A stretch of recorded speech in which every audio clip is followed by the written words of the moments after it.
வணக்கம். நம்முடைய logical transcript சேனலை சப்ஸ்கிரைப் பண்ணியிருக்கக்கூடிய அனைத்து நண்பர்களுக்கும் நன்றி. நிஃப்டியோட இன்னைக்கான டைரக்ஷன் எப்படி இருந்துச்சு, என்ட்ரி டார்கெட்டை எப்படி பிளான் பண்ணோம் அப்படிங்கிறத அனலைஸ் பண்ணிட்டு நாளைக்கான entry strong and weak support இப்போ கரண்ட்ல ஹையர் டைம் ஃப்ரேமில் இருக்கக்கூடிய சேஞ்சஸ் அது என்னென்ன அப்படிங்கிறத நம்ம இப்போ அனலைஸ் பண்ணுவோம். ஓகே, இன்னைக்கான என்ட்ரி அப்படிங்கிறத பொறுத்த வரைக்கும் நம்ம மார்க்கெட்டோடைய டைரக்ஷனில் மார்க்கெட் ஓப்பன் ஆகும்போதே ரெசிஸ்டன்ட் லெவலை எண்டிமேட் பண்ணலாம். 24,670 கிட்டத்தட்ட 680ங்கிற லெவலை மென்ஷன் பண்ணிட்டு இந்த லெவல் ரெசிஸ்டன்ட்டும், அதே நேரத்தில் இது பிரேக் அவுட் ஆகும்போது அடுத்து 750க்கு மேலே போகும். அதே நேரத்தில் இந்த லெவல் ரிவர்சல் ஆகும் பட்சத்தில் 24,450 அப்படிங்கிற இந்த லெவல் வரைக்கும் வரும் அப்படிங்கிறத நம்ம நேற்றே பிளான்ல வச்சிருந்தோம். இன்னைக்கு மார்க்கெட் ஓப்பன் ஆகும்போது down side or up side எந்த பக்கம் போனாலும் டைரக்ஷனை பிளான் பண்ணி எடுக்கலான்னு வெயிட் பண்ணும்போது இதில் நமக்கு ஒரு சிக்கல் என்ன ஆச்சுன்னா, ஒரு 5 minutes உடைய ரேஞ்ச், இந்த ரேஞ்சில் லெவல் பிரேக் அவுட் ஆகி மேலே போகும்போது நம்ம மேலே போகணும்னு கால் பிளான் பண்ணோம். ஃபர்ஸ்ட் டார்கெட் ஹிட் பண்ண உடனே மேல இருந்து சடனாக கீழே இறங்கிருச்சு. மறுபடியும் இங்கிருந்து சப்போர்ட் எடுத்து மேலே டார்கெட்டு, அப்புறம் மறுபடியும் கீழே, மறுபடியும் அதே லெவல், மறுபடியும் கீழே. ஸோ இப்போ இங்கே பார்க்கும்போது ஒரே ஒரு 5 minutes கேண்டிலோடைய ரேஞ்சுக்குள்ள தான் மறுபடியும் மார்க்கெட்டுடைய டைரக்ஷன் இருக்கு அப்படிங்கிறது இன்னைக்கான லெவல்ஸ் அப்படிங்கிறது மட்டும் இருந்தது. இதுல நம்ம இந்த லெவல்ல ஒவ்வொரு என்ட்ரியுமே கால் தான் எடுத்திருந்தோம். இங்க கால் எடுத்து 20 பாயிண்ட்ஸ் மட்டும் புக் பண்ணோம். மறுபடியும் பாத்தீங்கன்னா இந்த இடத்துல கால் எடுத்து இங்க 20 பாயிண்ட்ஸை புக் பண்ணிட்டு திரும்பவும் பாத்தீங்கன்னா இந்த இடத்துல கால் எடுத்து மறுபடியும் 20 பாயிண்ட்ஸ். ஸோ 3 என்ட்ரி மட்டும் எடுத்து அதுக்கப்புறம் விட்டுட்டோம். அதுக்கப்புறம் டைரக்ஷன் இங்க சேஞ்ச் ஆகுதுன்னு நம்ம விஷயத்த நம்ம பிளான் பண்ணோம். ஆனால் இங்க இன்டிமேஷன் சேஞ்ச் ஆனாலும் சப்போர்ட் எடுத்து திரும்பவும் மேலே போயிடுச்சு. ஒரு பிரேக் அவுட், அதாவது இந்த லெவல் மேல பிரேக் அவுட் ஆகி இந்த ரேஞ்ச், இந்த டார்கெட் போறதுக்கு மார்க்கெட்டோடைய ஸ்ட்ரென்த் இல்லை, வீக்கா இருந்தது அப்படிங்கிறனால அங்க போகாம இந்த லெவல்லே ரிவர்சல் 24,670லயே ரிவர்சல் ஆகிட்டு 600 to 670 மட்டும்தான் மார்க்கெட் மேலேயும் கீழேயும் போயிட்டே நடந்தது. இதுல நம்ம 3 என்ட்ரி எடுத்தோம். அதுக்கப்புறம் டைரக்ஷன் சரியில்லை அப்படிங்கிறனால நம்ம ட்ரேட் அப்படி விட்டுட்டோம். ட்ரேட் பண்ணாதீங்கன்னு சொல்லிட்டு ட்ரேட் மெசேஜ் பண்ணிட்டோம். நம்ம டெலிகிராமை ஃபாலோ பண்ணவங்க எல்லாத்துக்கும் தெரிஞ்சிருக்கும்.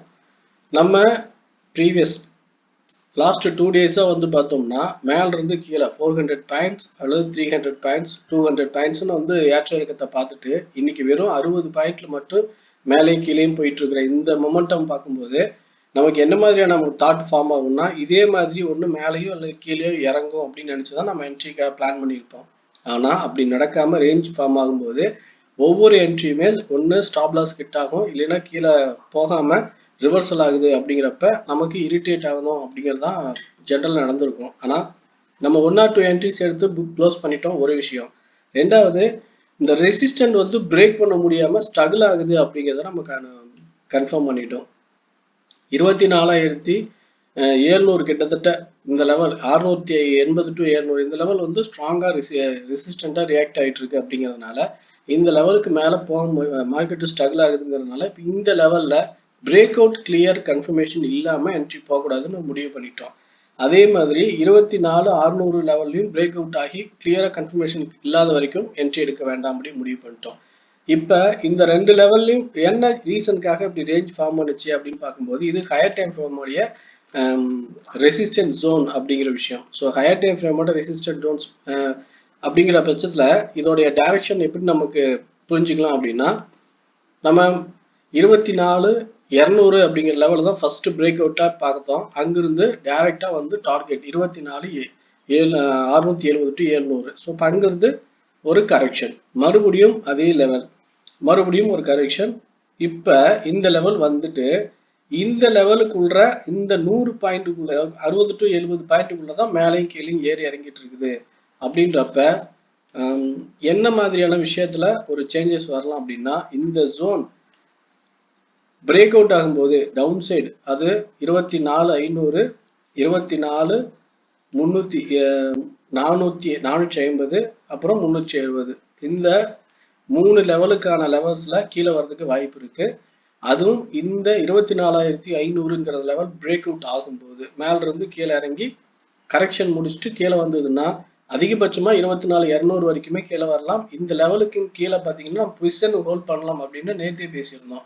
ஸோ அப்படி ஒரு விஷயம் நடக்கிறதுக்கான வாய்ப்பு இந்த லெவல் பிரேக் அவுட் ஆனா இருக்கு அப்படிங்கிறத நம்ம ஃபர்ஸ்ட் பிளானா வச்சுக்கலாம். அது மட்டும் இல்லாம ரெசிஸ்டன்ட் ஒவ்வொரு டைமும் இங்க ரிவர்சல் ஆகிட்டு இருக்குது, ஸ்ட்ரகிள் ஆகுது, இந்த லெவலுக்கு மேல மார்க்கெட் போக முடியல அப்படின்னு ஸ்ட்ரகிள் ஆகுதுனாலே இங்க வந்து செல்லர் ஸ்ட்ராங்கா இருக்காங்க அப்படின்னு தான் மீனிங்.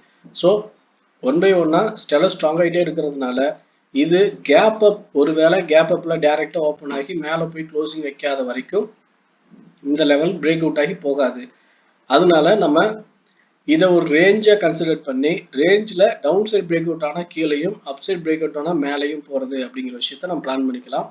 கரெக்ஷன் என்ட்ரி அப்படிங்கிறத பொறுத்த வரைக்கும் நாளைக்கு ஒருவேளை டைரக்டா 24,750 700 இந்த லெவல் ஓப்பன் ஆகி ஒரு சின்ன புல் பேக் கொடுத்து மேலே போகும்போது இந்த லெவலில் காலுக்கான என்ட்ரி எடுத்துட்டு டார்கெட் வந்து நம்ம இந்த ரேஞ்சை ஃபாலோ பண்ணோம் 650 to 750 அப்படிங்கிற லெவலை வந்து நம்ம 100 பாயிண்ட்ஸ்க்கான ரேஞ்ச் வந்து நம்ம பிளான் பண்ணிக்கலாம்.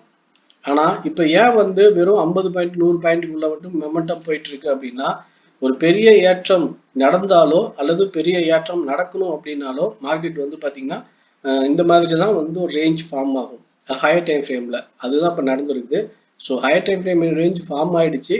இந்த ரேஞ்சில் நம்ம ரொம்ப நிதானமா ஒரு என்ட்ரியை மட்டும் எடுத்துட்டு வெயிட் பண்ணும்போது பிரேக் அவுட் ஆகி கீழே வர்ற ஒரு 100லேருந்து 200 பாயிண்ட்டுக்கான டவுன் சைடோ அல்லது அப்சைட் மூவ் அப்படிங்கிறதுல 100லேருந்து 200 பாயிண்ட்டுக்கான மூவ்ஸ்க்கோ ஒரு நல்ல சான்ஸ் இருக்கு. ஸோ அதனால நம்ம இந்த ரேஞ்ச் பிரேக் அவுட்டுக்காக வெயிட் பண்ணுவோம், அவசரப்பட்டு என்ட்ரி எடுக்க வேண்டாம். ஓகே ஃப்ரெண்ட்ஸ், நம்மளுடைய பாயிண்ட் ஆஃப் வியூல இன்னைக்கு மார்க்கெட் வந்து ரெசிஸ்டன்ட் டச் பண்ணிட்டு 24,600 பிரேக் அவுட் பண்ண ரெடியா இருக்கு அப்படிங்கிற நம்ம பார்க்குறோம். இந்த லெவல் பிரேக் அவுட் ஆகினா கீழே வந்து 24,350 வரைக்கும் 300 பாயிண்ட்ஸ் அல்லது 400 பாயிண்ட்ஸ் வந்து கீழே வர்றதுக்கு வாய்ப்பு இருக்கு. இந்த லெவல் பிரேக் அவுட் ஆகும்போது நம்ம டீட்டெயில்ஸ் எல்லாத்தையுமே பிளான் பண்ணி உங்களுக்கு டெலிகிராமில் இன்டிமேட் பண்ணுறோம்.